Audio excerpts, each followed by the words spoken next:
वर्ण किसे कहते हैं ये हम लोग जानते हैं। तो वर्ण जो है, वर्ण उस मूल ध्वनि को कहते हैं, उस मूल ध्वनि को, उस मूल ध्वनि को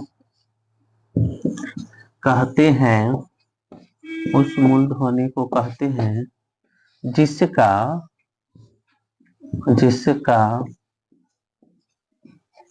खंड या टुकड़ा, जिसका खंड या टुकड़ा न हो। तो जिसका खंड या टुकड़ा नहीं होगा उसको हम लोग वर्ण कहेंगे।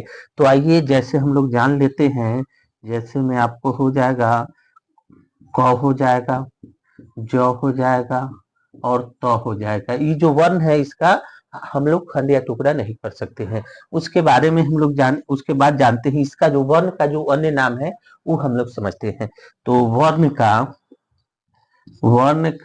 अन्य नाम, वर्ण का अन्य नाम क्या होता है? तो वर्ण का अन्य नाम अक्षर है।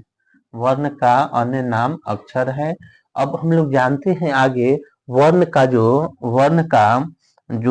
की जो संख्या है वो समझते हैं। तो वर्ण की जो संख्या है, वर्ण की कुल संख्या जो है, कुल संख्या आपको, वर्ण की कुल संख्या 52 है।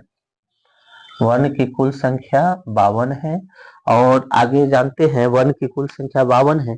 अब हम लोग आगे समझेंगे वर्ण के भेद। तो आइए अब आगे समझते हैं हम लोग वर्ण के भेद के बारे में। तो वर्ण के कितने भेद हैं, तो आगे हम लोग समझेंगे अब वर्ण के भेद। तो इसमें क्या होगा, वर्ण के भेद हम लोग समझते हैं वर्ण के भेद के बारे में। तो वर्ण के कितने भेद हैं, तो यहाँ पर होंगे वर्ण के 2 भेद हैं। वर्ण के 2 भेद हैं। और पहला भेद आपको हो जाएगा स्वर वर्ण, पहला हो जाएगा स्वर वर्ण। और दूसरा हो जाएगा आपको व्यंजन वर्ण। दूसरा हो जाएगा आपको व्यंजन वर्ण।